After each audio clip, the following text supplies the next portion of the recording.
I'm Al McFarlane. Welcome to the Conversation with Al McFarlane. Glad to be here and glad to have you along as well. Today is Friday, April 21st, 2023.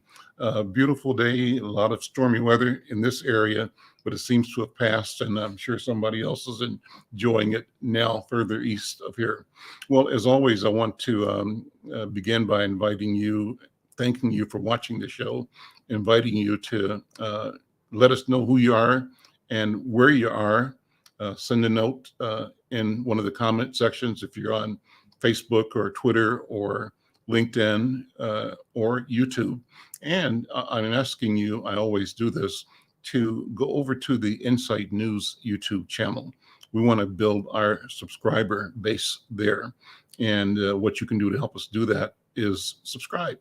So go to YouTube Insight News and just subscribe, drop us a note, let us know where you are, and we thank you for that.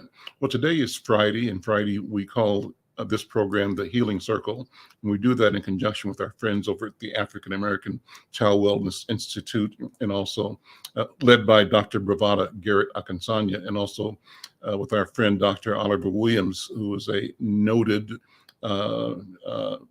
therapist and clinician and educator at the University of Minnesota, the founder of the Institute.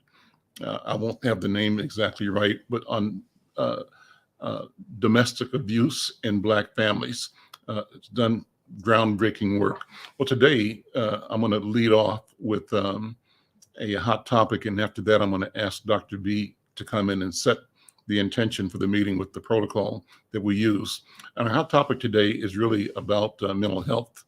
It's appropriate. There's an article in the JSTOR Daily by writer Julia Mitro. This is from October of 2022. And she writes that mental health care has not always been accessible for Black people in the United States due to a combination of factors. Stigma, she says, is one.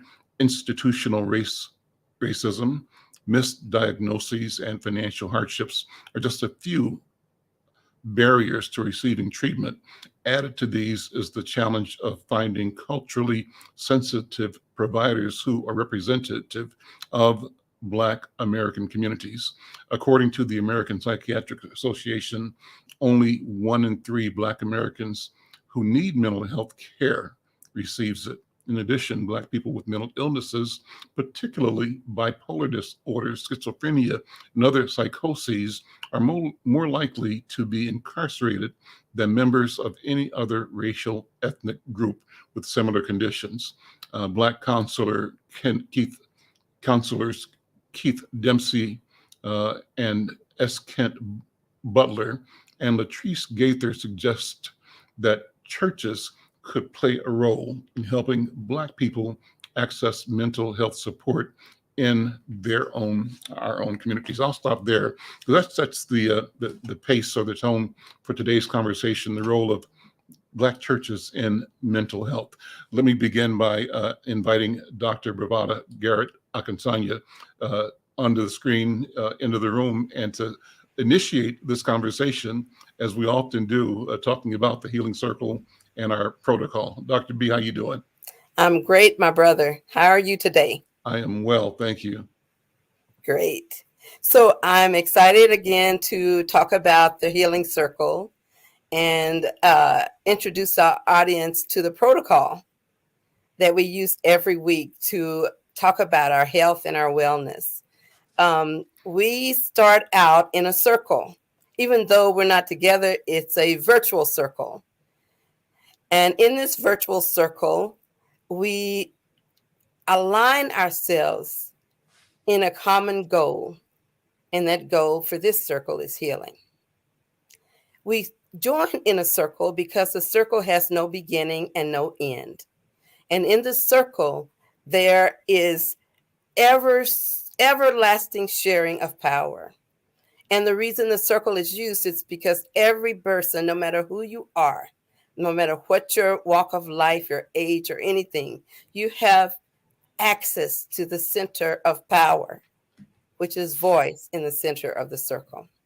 We use an African talking stick to pass along around the circle so each person has a voice and has an opportunity to share. Now, in this case, of course, we use a virtual talking stick that we pass to one another in the circle of this program.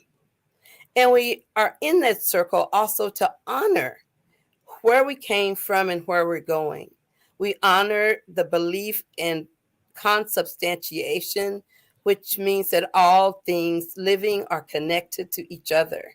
So that means we're connected to each other and the earth and the sky and everything around us.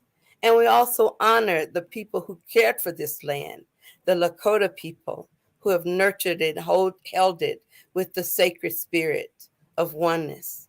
So in the circle, we also honor our elders because those are the shoulders we stand on. And we honor our elders. After them, we honor our ancestors because we honor our elders because they're closest to our ancestors. And we honor our ancestors because they're closest to the creator of all. So today we welcome you to this circle of shared power, shared healing, shared hope. And with that, I pass the talking stick back to my Baba, Al McFarlane. Thank you, Dr. B. Let's bring in Dr. Oliver Williams. Dr. Oliver, you've talked about the church a lot and relationships you have with faith leaders around the country. So I want to pass this straight to you to weigh in on the question. You can frame it for us as you would for this discussion. Dr. Williams, here's the talking stick. Thank you, brother. Well, I thought it was a really good topic for us to explore. And I think that the things that you pointed out in the article, brother, is that, it's important to be able to deal with the intersection of faith and also mental health. And so, but there's some things that I want to sort of point out. Oftentimes in social service organizations, they don't consider faith as an important tool to address the issues that people are bringing. But within the last, I'd say 10, 15 years, it's been included in the code of ethics for different organizations, both in psychology as well as in social work, to be thoughtful about people's spiritual perspectives and faith perspectives, and to try to find ways to deal with the intersection. Although we don't do it especially well, the fact that we're asked to consider it is something that's real important. There's a journal of Christianity and social work. I've published something in that journal, and the other articles are quite interesting in terms of dealing with different sets of issues that people need to take a look at. And the idea of us doing, I think, is important because it's not something that's theoretical saying we should do it. There are churches that are doing it. So a number of the programs that I'm connected with, clearly deal with both sets of issues. What's interesting is the fact that you have formal systems and informal systems. The informal systems can be considered like churches and family and friends. But there are churches that really have ministries focused on dealing with the intersection of different sets of issues. Why is that important? Because, some faith leaders have been, really thoughtful about addressing different issues and issues where they may not have the expertise to respond. They may say, and I believe in prayer. I'm a man of faith and I believe in prayer. So I think that prayer can, be supportive in assisting in us addressing issues. But if you tell somebody to pray the issue away, sometimes there are some steps that people can take that get missed if that's the only thing that you're recommending to people. You need to have perhaps maybe more concrete steps that people can take to address the issue. So the churches that I have some associations with deal with both sets of issues. So you go to church and you might find people, and this is not new, but you go to church and you might find people who are in law enforcement. You may find people who are therapists. You might find people who are social workers or psychologists. And what happens is that you may do the referral to people that you know that are connected with your church. That being said, there are other churches that do this. They have a ministry connected to that specific issues. So we talked about Bishop Young and Reverend Young in Memphis. And among the things that they had is they had a health ministry where what they would do is that they literally would be connected to places where people could do exercise together, but also mental health. And what Bishop Young ended up doing with Reverend Young, and Reverend Young is going to be hosting a conference on the Black church and suicide in June in Memphis. And the ministry focuses specifically on those things to be able to address the issues that are challenging within the church. And the reason why they developed that was that at their church, there was somebody that committed suicide. And so Bishop Young ended up getting involved in it from a national perspective to be able to address the issue. And I particularly appreciate them, is among others, but the reason why I appreciate them is that it wasn't enough for them to deal with it out of their hat. They ended up trying to develop skill sets, not only that they could use themselves within their church, but also that they could share with their parishioners around the issue and what they could do. And they deal with people who commit suicide, who've committed suicide, and they deal with the families of people who've been successful in committing suicide. So it's important to be able to get people to have the skill sets to be able to share with their parishioners around the issue. I know in Bishop Ellis, where they had Aretha Franklin's funeral, one of the things that Bishop Ellis does is that he's got a range of people, judges and social workers and psychologists, and Minister LaDonna Combs has a domestic violence ministry that she uses in there. But they have a range of people who are resources for them that they make connections with, not only in the city of Detroit, but internationally. So I think it's a really good idea to be able to include these sets of issues and how you bring in the two sets of issues together. And one other point is that a lot of churches have Christian counselors that have a faith perspective, but they also have been trained to be psychologists or social workers and counselors to be able to work with people and are professionally trained to do that. So with that, I'll pass the talking step back to you. Well, let me thank you. I'll take it and I'll share some more of the article, and then I'll bring in Dr. B again. I'll pass the talking stick back to her. Well, this article again is referencing Black counselors Keith Dempsey, S. Kent Butler, and Latrice Gaither. And this part that I want to read talks about they're suggesting the churches could play more of a role in helping Black people access mental health in support of their own community. So they say historically the church has functioned as a community center, a social club, a training center. The Black church has also been a place where African Americans seek emotional refuge from their daily problems. And so they say that seeking services from churches often does not impose an extra financial burden. According to the authors, there are several reasons Black people may already turn to their churches for support instead of mental health agencies. Seeking services from churches doesn't impose the financial burden, the extra financial burden. Economic hardship and inadequate insurance coverage may force some African Americans to seek free services from paraprofessionals at churches or forego treatment of their mental health needs altogether, they say.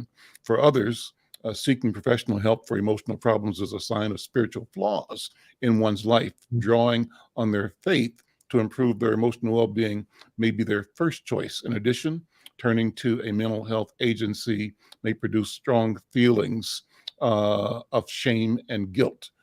That's what they write, leading some people to rely solely on the church.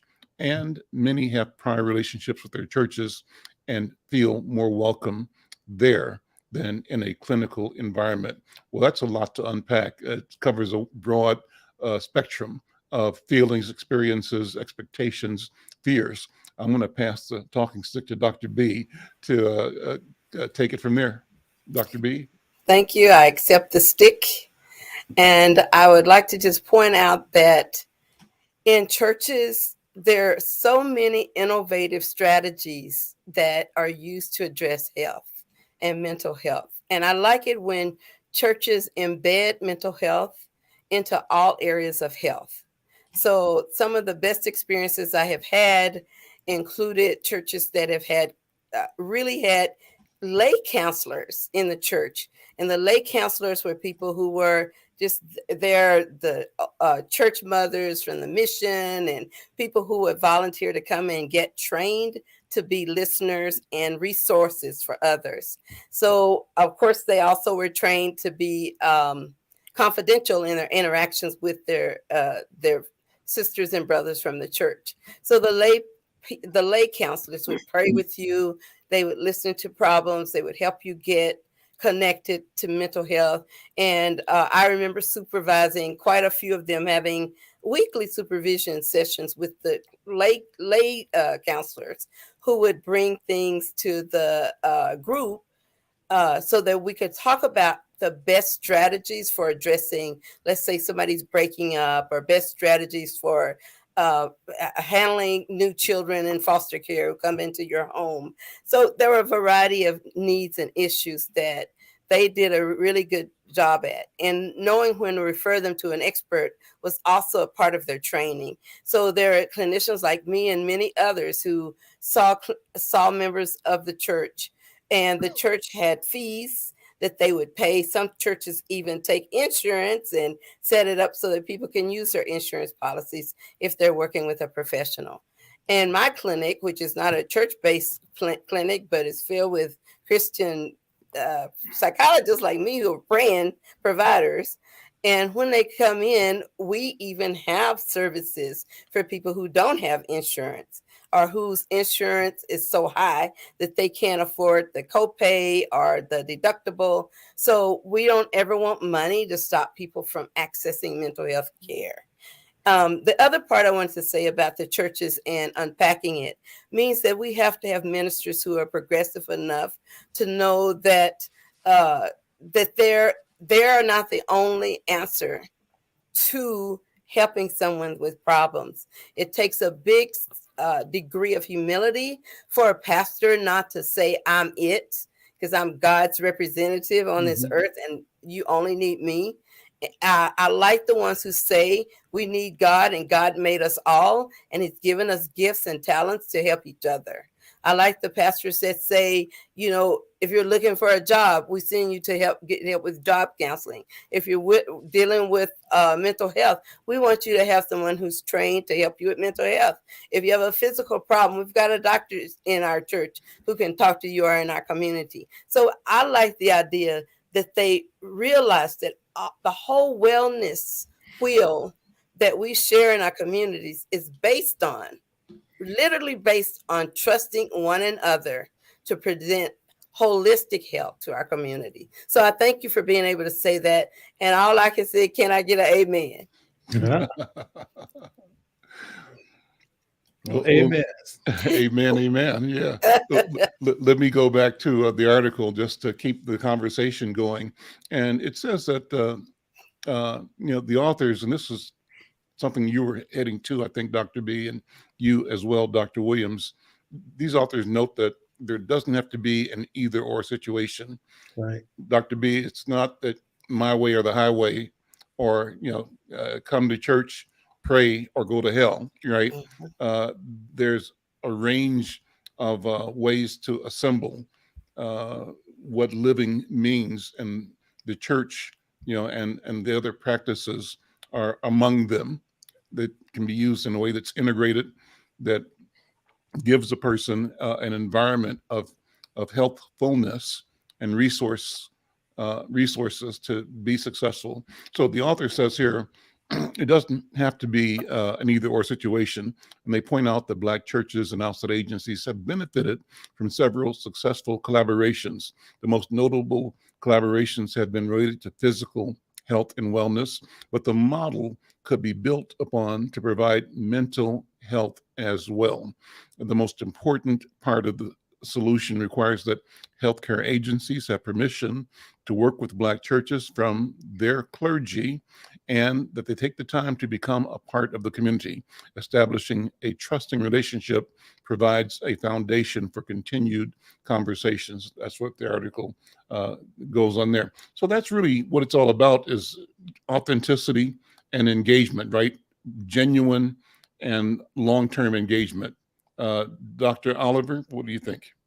Well, I think it's real important. And again, Bishop Mitchell in Mississippi ends up teaching people to listen to people that are addressing domestic violence within their church. And one of the things that was kind of interesting is the fact that people were going to try to talk to somebody at church, but they didn't know how to listen. And they would tell them to, basically pray it away without finding supports with that they needed for safety, for to be able to either confront or to challenge different thoughts. And so one of the things that Bishop Mitchell ended up developing was lay people in the church to be able to hear people who were dealing with those challenges and to be able to listen to it, but also know what to say to them. I think about Reverend Diane Thibodeau and Reverend Rufus Thibodeau and Reverend Diane Thibodeau.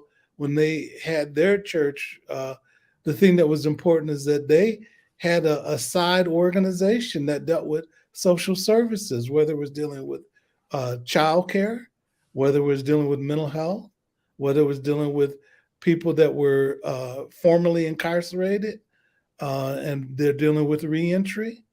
And one of the things that Bishop Mitchell did too, he ended up helping to create a shelter program within the community. So he was on the board of that, but he also ended up getting training in Duluth, Minnesota about dealing with domestic violence, came back and created a program where they got referrals from the county to do counseling on that particular issue. And also to be supportive of victims of abuse too.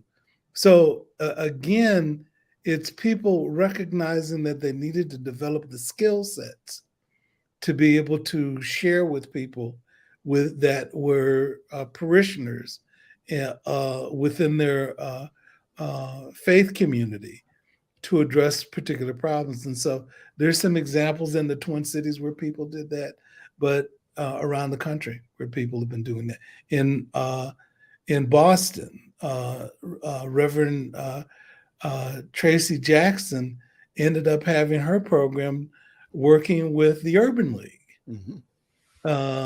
and reaching out to people within that, where they have not only Safe Havens, which is a organization that addresses domestic violence, but also dealing with other sets of issues. So, real important to be able to create that, to realize that it shouldn't be an either or. I mean, I've gone to programs, done training in different communities where it was clear that the minister didn't know anything about the topic, but Mm. felt like they needed to speak about the topic. Mm-hmm. Mm-hmm.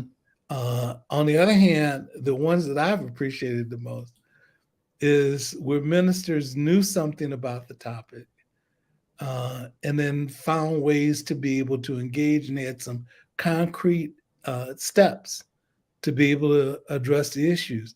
I heard ministers say some things that are inappropriate. Like what, for example? So did a training in some city in the United States, and I won't name the city. And so we're talking about addressing. So let me say this: I was on a fundamentalist radio station in a southern part of the United States, Okay. and we were talking about the issue of domestic violence. So I guess they were, and so we're saying, you shouldn't be abusive. Men should not be abusive to their partners. And so the manager of the station ran into when we were on break, ran into the studio and said, you better tell those people that they need to beat those kids behind.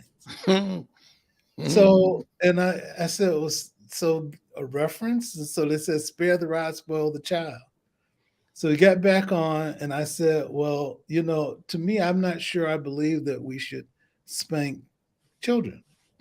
I mean, I know it's a myth, not a myth, but a thought that, it's connected to slavery and, Mm-hmm. there's a history, and that's what we do.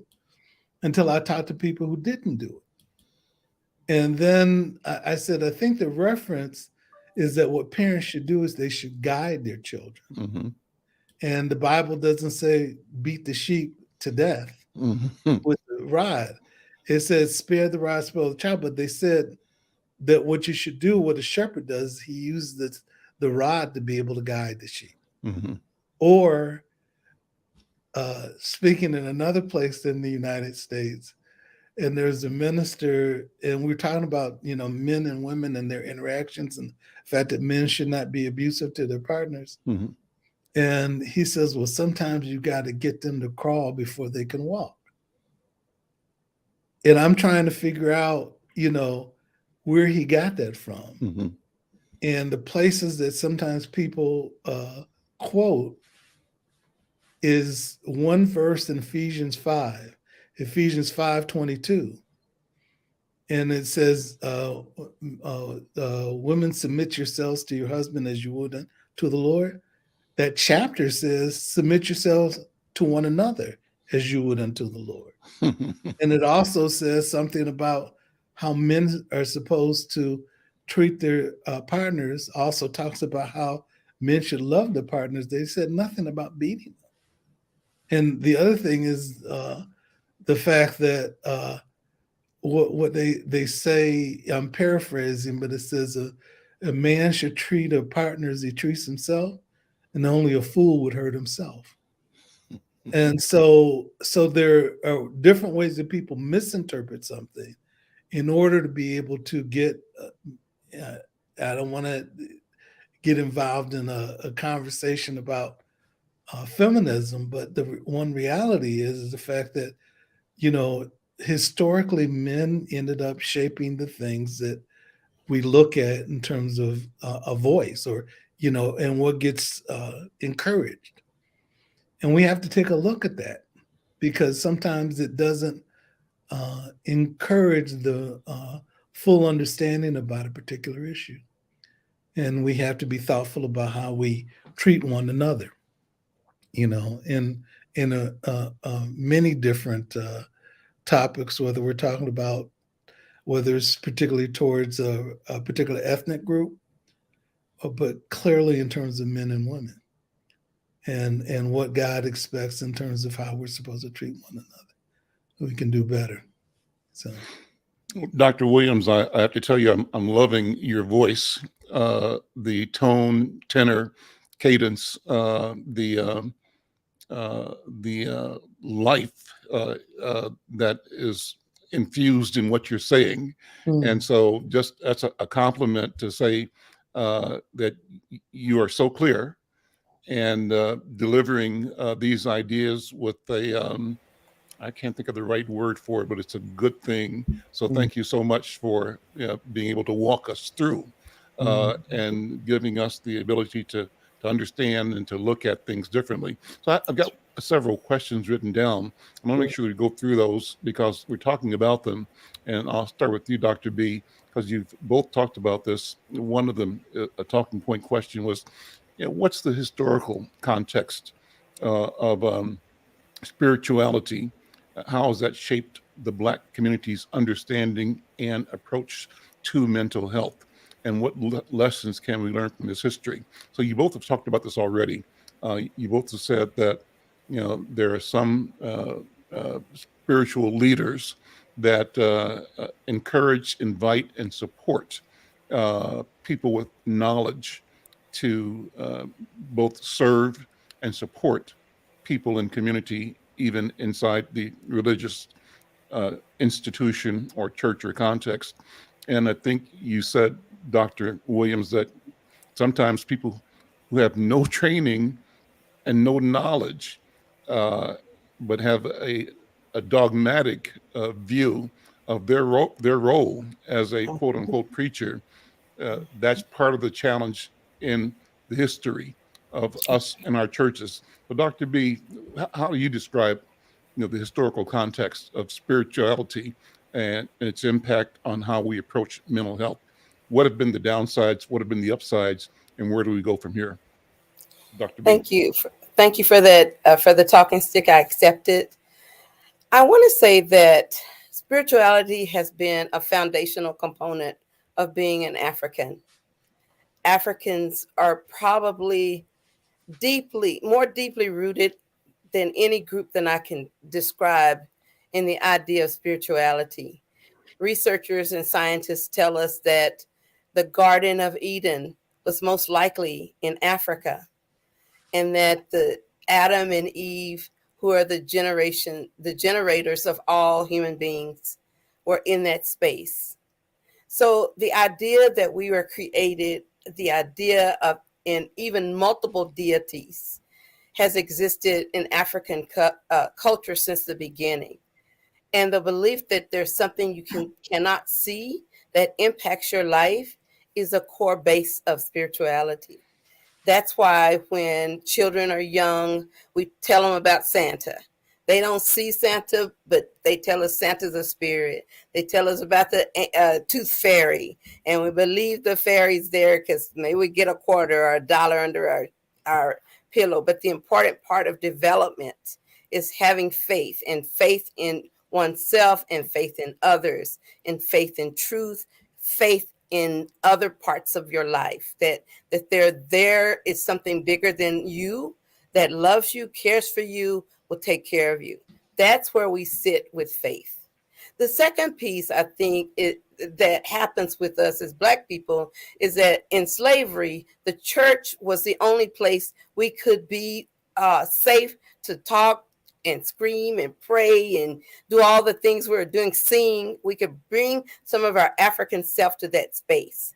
And it was permitted because the masses, of course, distorted, bastardized the Bible, used those scriptures selectively, like we're talking about right now. And it was already paternalistic, where women were subservient to men. And then they expanded it to slave, obey your master. And even going to the point that they created a disorder, drapetomania, associated with seeking one's freedom and seeking one's spiritual right to be. So now when we look at the church as descendants of that collective history, a lot of pastors who, whether they choose to get educated in the truth or not, they have the power that goes on that bully pulpit. Because you may be a janitor one day working at the school, but the head of a deacon board on Sunday. So we ascribe power to our pastors. We ascribe power to those who we believe are called by God to help heal us. And so to me, because there is a scripture that says, to whom much is given, much is also required. And at this point, I believe that pastors have to recognize that the power they hold to shape generations, to lead us to healing, has to be much more sophisticated than it was years ago. And we must be able to align ourselves with the struggles that people have today and be familiar with praying and works. So they say faith without works is dead. So they need to learn to connect activity, referrals, resources outside of themselves and step out of ego and step into healing outside of themselves and seek help. So that's what I've got to say about faith in our Black community and the fact that it holds such a prominent place in all of our wellness. All I tell people is I'm a Black psychologist. You're seeing a Black doctor. You got all these struggles. You need to pray that it works. Pray that the people that you come into contact with will show you the agape love that comes from God and that you will be healed. It's okay to pray. I'll even pray with my clients. So I think there's a prayer, there's a right for prayer and spirituality in all avenues of our lives. So with that, I pass the stick back to you, Baba Al. That's my opinion. Or either brother, whichever one of you want it. Here's the stick.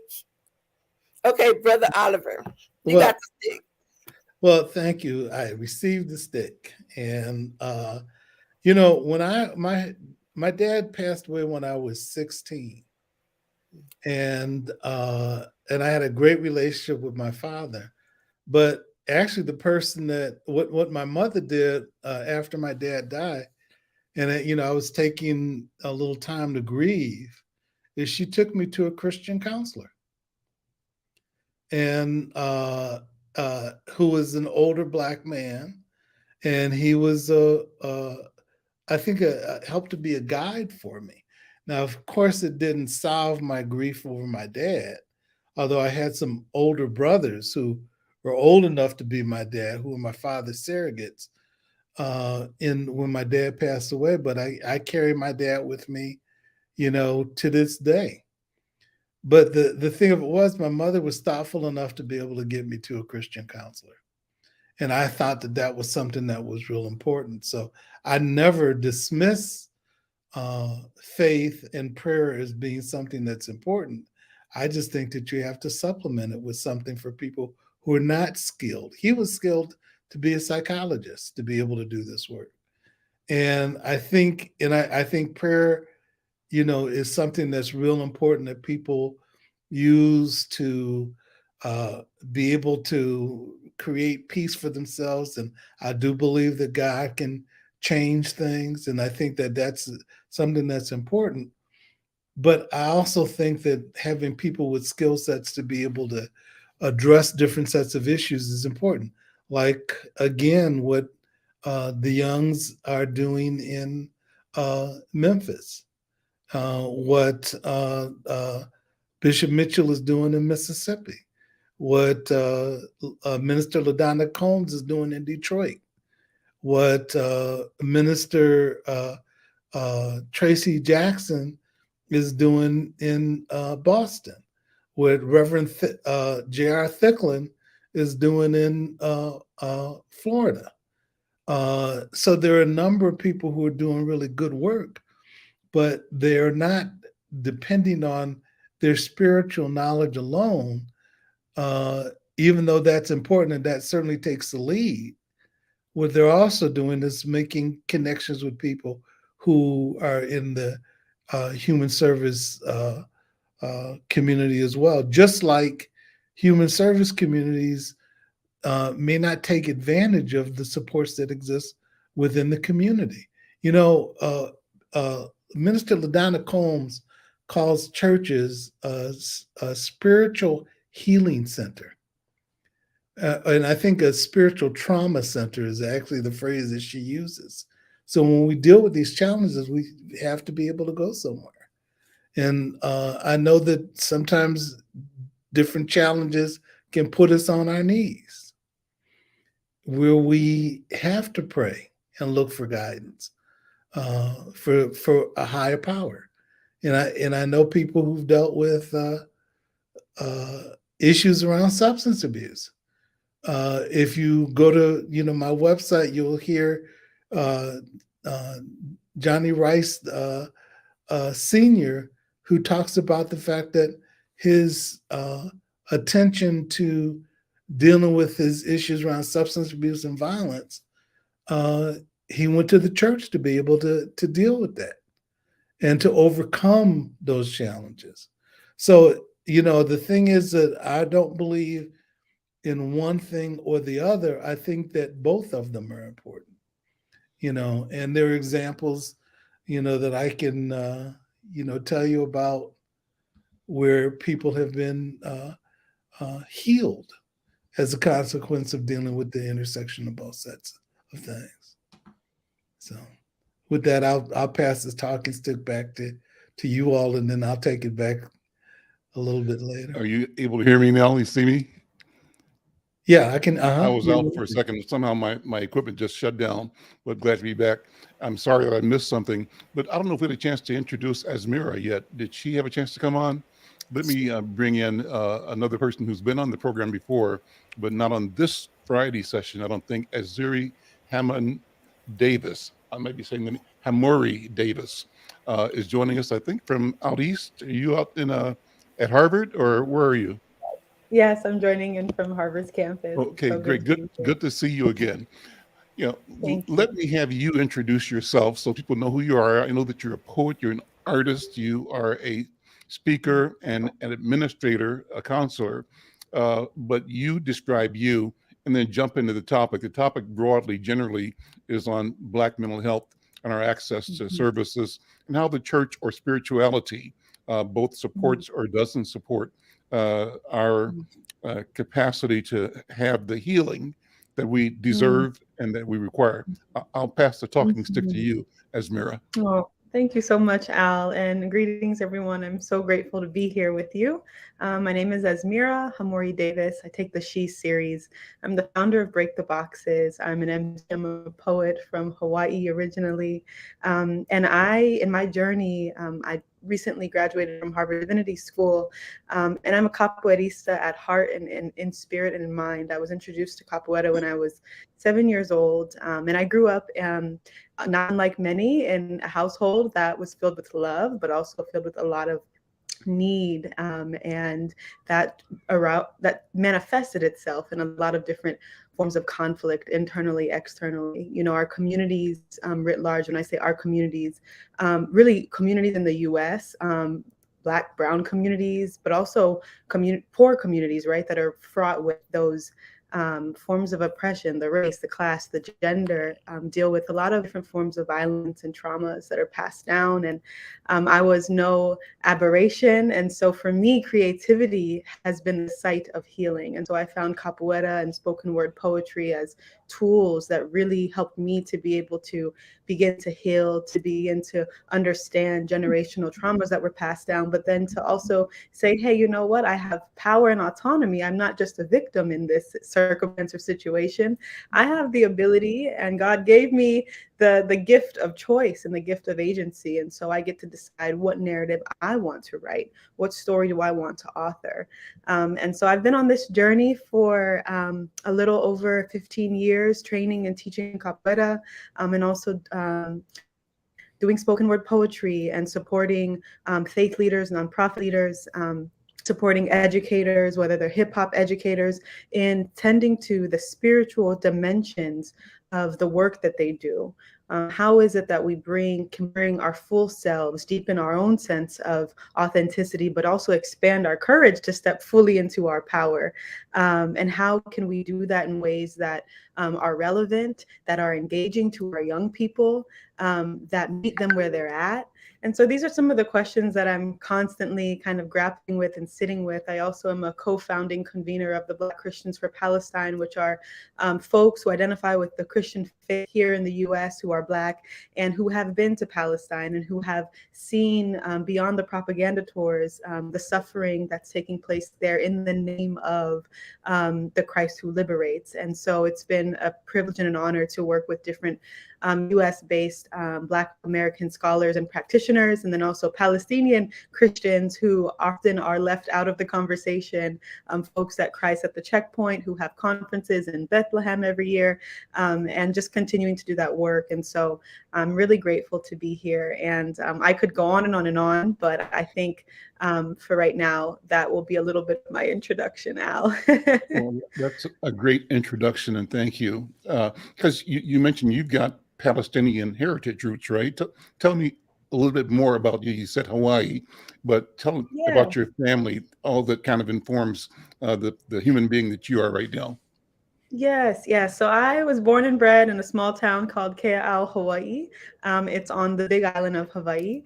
And my mother is a proud daughter of an immigrant from Palestine. My mom is Palestinian American, and my father is African American. And I grew up relatively disconnected from any sort of Arab heritage in Hawaii.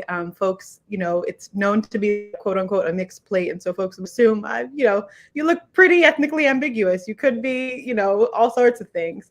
But it wasn't until grad school where I actually got to travel to Palestine on a religion, conflict, and peace initiative trip through the Harvard Divinity School, where got to explore narratives of displacement and belonging from folks both within Israel proper and the West Bank. And so we got to sit with different politicians in the state of Israel. We got to learn from different folks like Mizrahi Jews, Ashkenazi Jews. We got to learn from Sephardic Jews. We got to learn from Ethiopian Jews. And we also got to hear from folks in the Negev, in unrecognized villages in Philistine.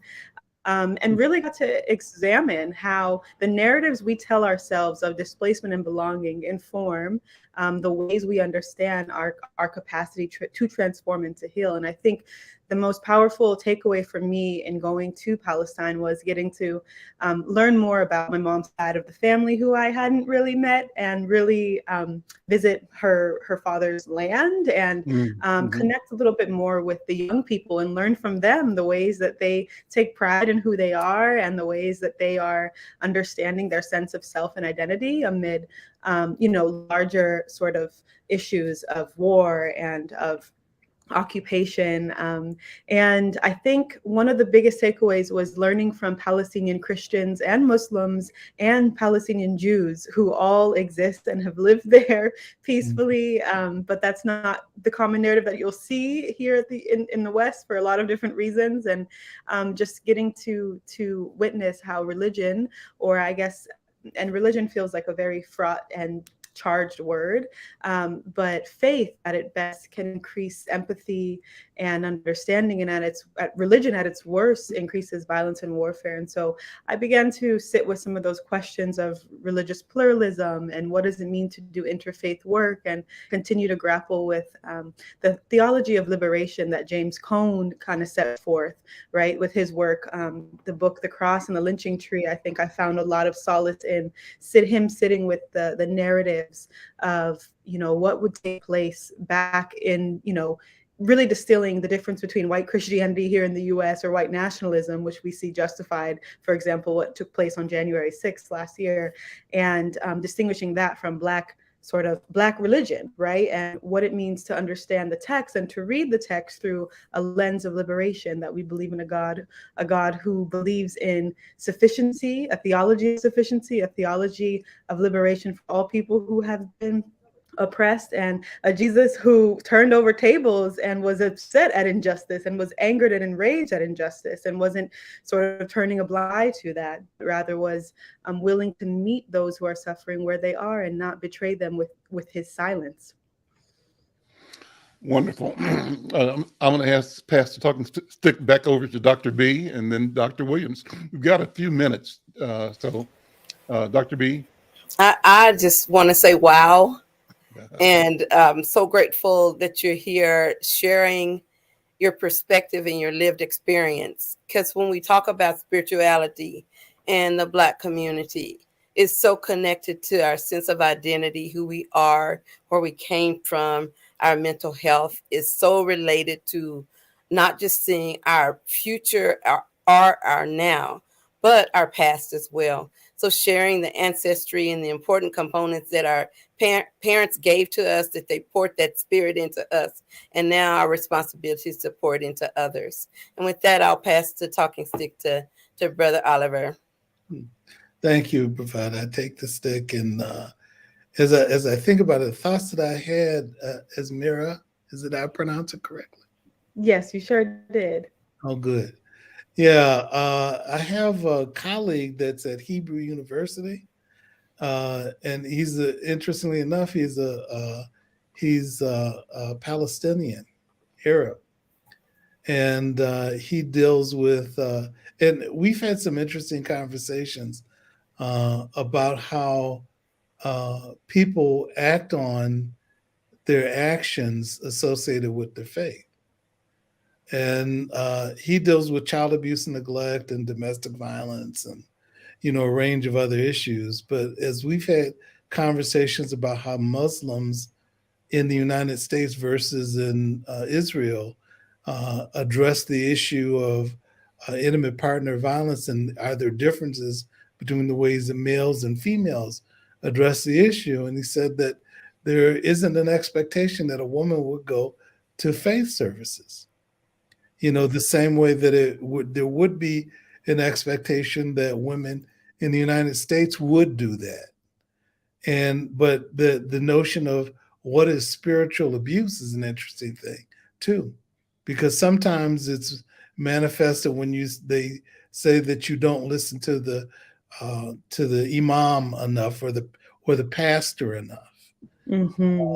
And yeah, and so there are different ways that one has to really be thoughtful about how people are using things to be able to justify and move their sets of actions.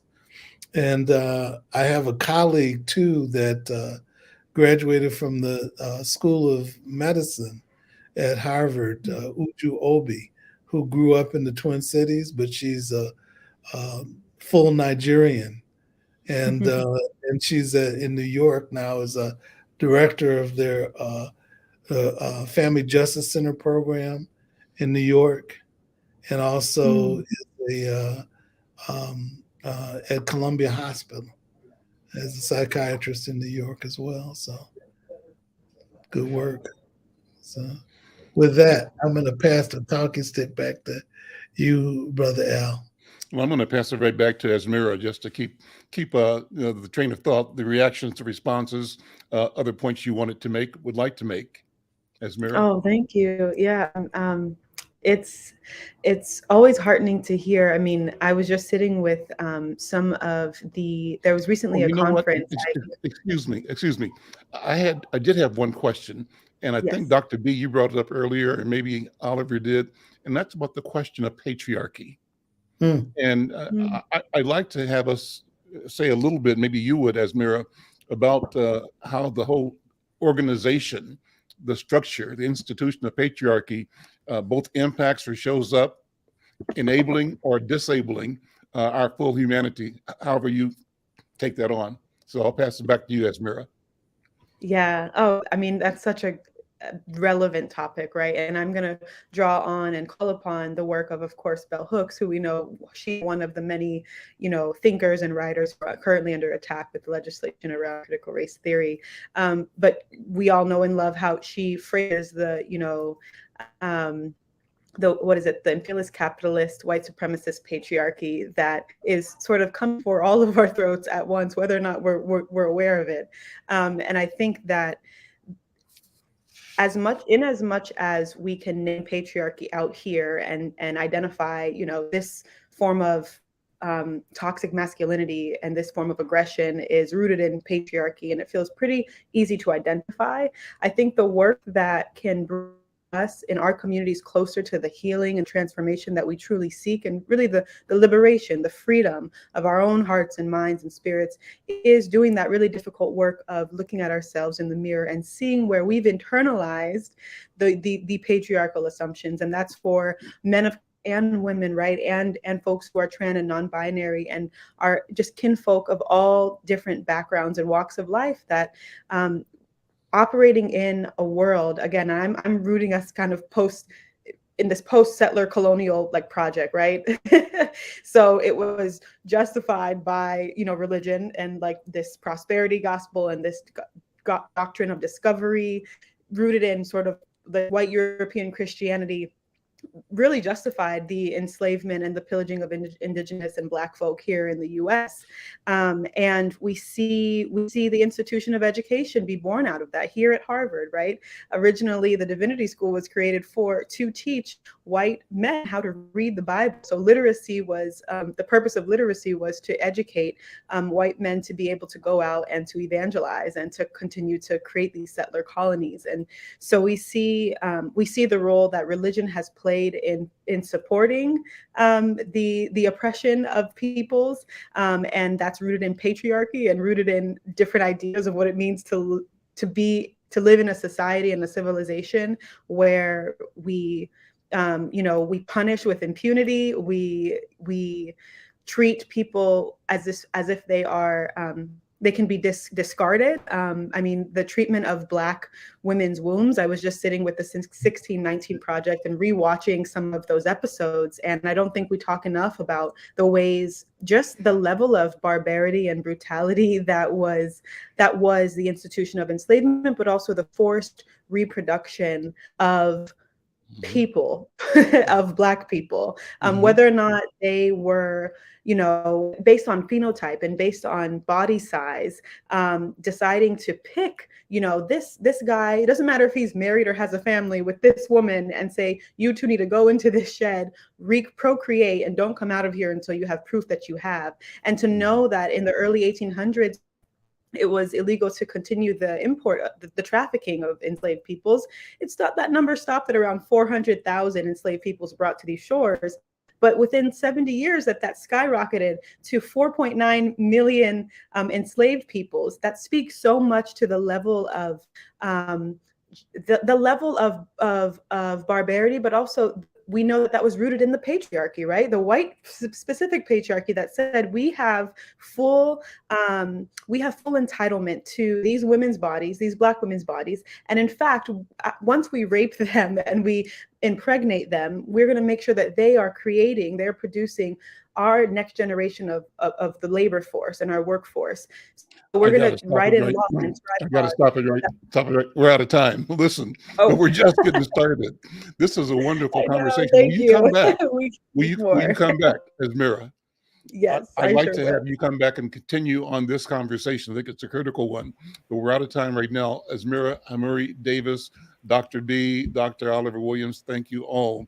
I'm Al McFarlane. This is The Conversation, the Healing Circle, and we'll see you next time. Thank you. Bye-bye.